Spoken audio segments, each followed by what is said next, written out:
pharmaceutical companies treat insulin or opioid addiction. It's a maintenance drug for life. That you don't make permanent cures for nobody. Like, they would start off realistically selling you like starter doses or, stabilize, whatever it is, elite boosters. Like, we see how it is. We see it even in gaming, where you want to keep adding stuff to make your character better, right? So this is why the 7 with permanent powers doesn't make sense, because it leaves a huge gap.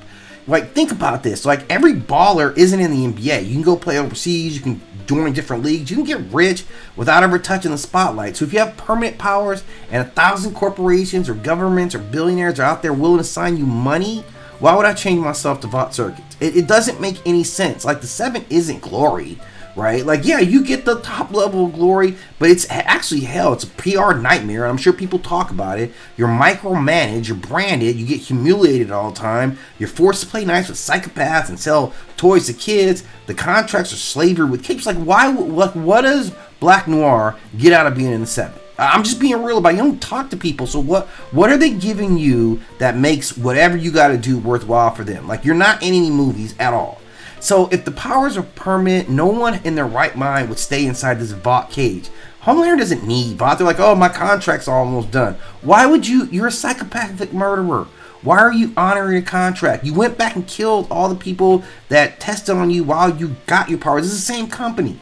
This is literally the same company, but you're holding to some contract. Like, Maeve, you hate it there. You don't need Vought.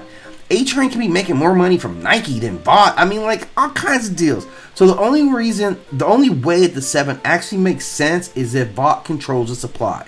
If Compound V is addictive, then all of a sudden it clicks. You join the 7, you're guaranteed stability, lifetime supply, legal immunity, and PR protection.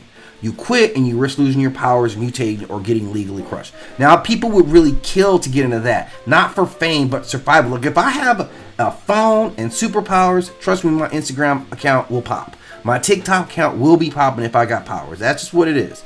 So it's just a real missed opportunity that I think they're kind of assigning as clever satire, but it's just a missed shot. I love everything else about the show, including their character development, but I think they need to be honest that corporations really do sell dependence. They own the regulators. They buy whistleblowers. Like, life-saving drugs get turned into lifelong, subscriptions, and that's really what they do. And this version will be both very believable and very brutal. So instead of super babies and a permanent miracle serum that makes no sense, business sense at all. So again, I'm a huge boy fan. I can't wait for Gen V to start tonight, right? So I'm going to be watching.